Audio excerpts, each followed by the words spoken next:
ESMA का क्या मतलब होता है ये आज की इस वीडियो में सीख लेते हैं। आपको लग सकता है कि इसको एस्मा नहीं अस्थमा कहते हैं, तो मैं आपको बता दूं इसका प्रोनाउंसिएशन जो है वो अस्थमा तो बिल्कुल नहीं होता है।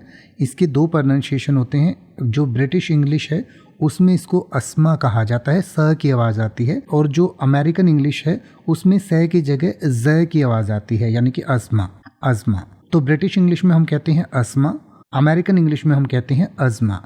तो अस्थमा का मतलब होता है दमा या श्वास रोग, यानी कि ये एक प्रकार की सांस की बीमारी होती है जिसमें जो सांस की नली जो होती है वो थोड़ी फूल जाती है, उसमें सूजन आ जाती है, और जो सांस की नली है उसको चिकना बनाए रखने के लिए उसमें एक फ्लूइड जो है वो स्त्रावित होता है, यानी कि बनता है, जिसे म्यूकस कहा जाता है। और ये म्यूकस जो है थोड़ा ज़्यादा बनने लग जाता है, जिससे वो श्वास की नली जो है रुकने लग जाती है और सांस लेने में दिक्कत होती है, और उसकी वजह से फिर वीजिंग की आवाज़ आती है, यानी कि सांस लेते हुए अलग तरीके से आवाज़ बनती है और सांस भी मुश्किल से आता है। तो इस बीमारी को दमा रोग कहते हैं हिंदी में, या श्वास रोग कह सकते हैं, और इंग्लिश में अस्थमा या आप अज़मा कह सकते हैं।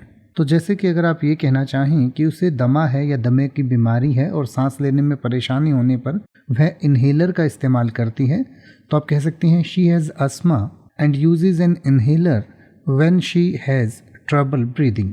या अगर आप ये कहना चाहें कि दमा के कारण या श्वास रोग के कारण कुछ लोगों के लिए सांस लेना मुश्किल हो जाता है, तो आप कह सकते हैं asthma makes it hard for some people to breathe.